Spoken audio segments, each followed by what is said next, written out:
Hey guys, Nina here, welcoming you to another reading from the Ladies of Horror Picture Prompt Monthly Challenge, hosted by Elaine Pascale on her channel, The Godmother of Horror.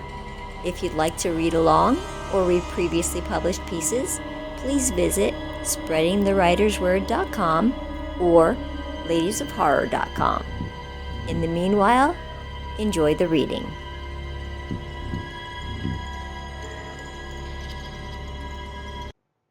The Keys to Madness by Kathleen McCluskey.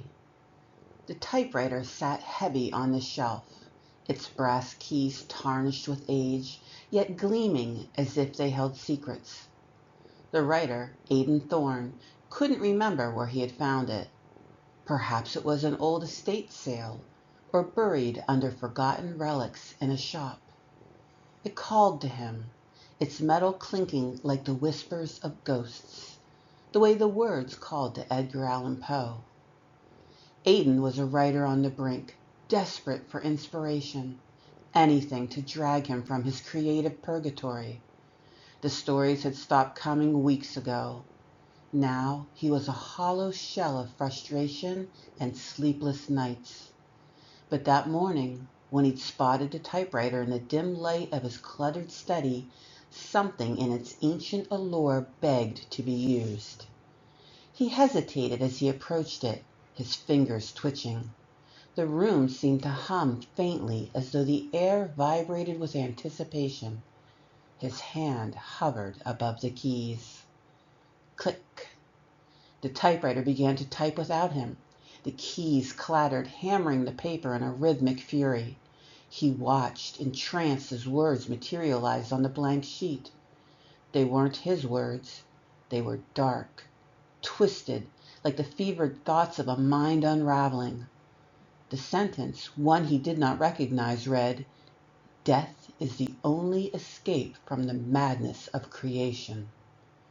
A chill crawled down his spine. Aidan jerked his hand away.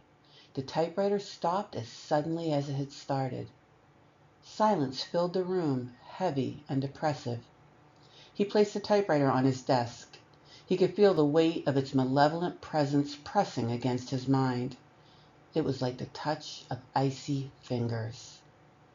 But against his better judgment, he sat down. His hands trembled as they hovered over the keys.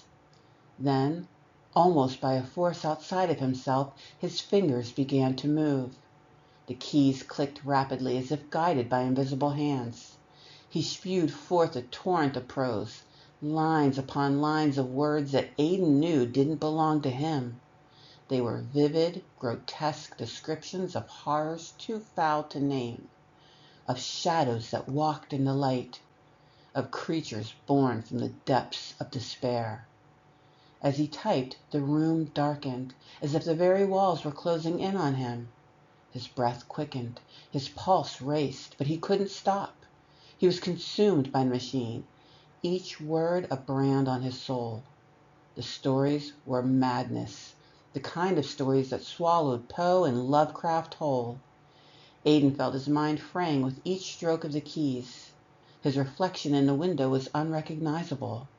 His eyes were hollow, skin ashen, as if the typewriter was draining the very essence of his being. When the final word hit the page, a monstrous scream echoed through the room, not from the outside, but from within the typewriter itself, as if the machine had birthed it. Aidan's body seized in the chair, his hands stiff and claw-like, his vision blurred, and the typewriter, for a moment, seemed to grow teeth, jagged metal dripping with ink the color of blood. His mind fractured, splintering into 1,000 pieces, each one lost in the dark corners of creation that man was never meant to touch. In the end, it wasn't Aidan that wrote the story, it was the typewriter. It had used him, hollowed him out. It feasted on his thoughts, then filled the empty vessel with madness. They found Aidan days later slumped over his desk. His fingers were bloody from pounding the keys long after his soul had left his body.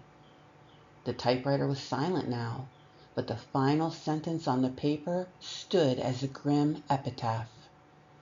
Madness consumes the writer, for the story is never finished. The investigators were baffled. They took the typewriter as evidence. It now sits in storage, quietly waiting for another soul to devour.